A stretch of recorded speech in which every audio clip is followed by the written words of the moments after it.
राज्याचे उपमुख्यमंत्री अजित पवार यांच्या दुर्दैवी विमान अपघाताने संपूर्ण महाराष्ट्र हादरला असतानाच आता या प्रकरणाचा एक अत्यंत धक्कादायक पैलू समोर आला आहे। ज्या VSR व्हेंचर्स कंपनीच्या विमानाने हा अपघात झाला त्या कंपनीला सुरक्षा निकषांचे उल्लंघन केल्याप्रकरणी युरोपियन युनियनने आधीच ब्लॅकलिस्ट केल्याची माहिती उघड झाली आहे। युरोपमध्ये बंदी असलेल्या विमानाचे उड्डाण भारतात मात्र राजरोसपणे कसे सुरू होते असा गंभीर सवाल आता उपस्थित होत आहे।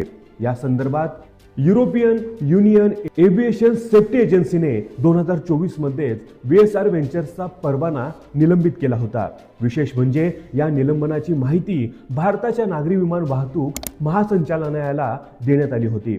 तरीही भारतीय हवाई हद्दीत या कंपनीची VIP उड्डाणे सुरूच होती, ज्यामुळे यंत्रणेच्या अक्षम्य हलगर्जीपणावर बोट ठेवले जात आहे। नेमकी कारवाई का झाली होती? सप्टेंबर 2023 मध्ये मुंबईत VSR कंपनीच्या लिअरजेट 45 विमानाचा अपघात झाला होता।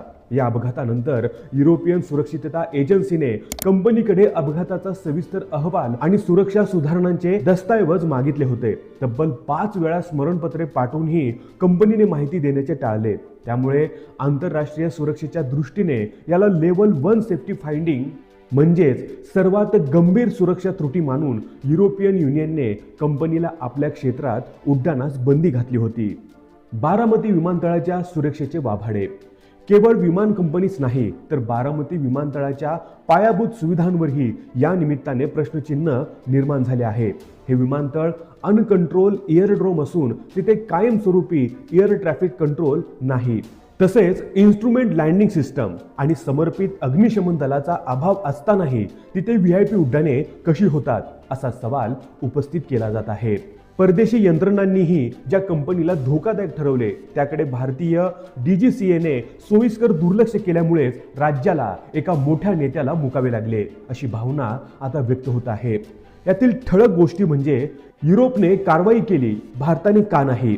मुंबईत 2023 मध्ये झालेल्या अपघाताची गंभीर दखल घेत युरोपने VSR कंपनीचा थर्ड कंट्री ऑपरेटर परवाना रद्द केला। मात्र मुंबईतच अपघात होऊनही भारतीय यंत्रणेने कोणतीही ठोस कारवाई केली नाही।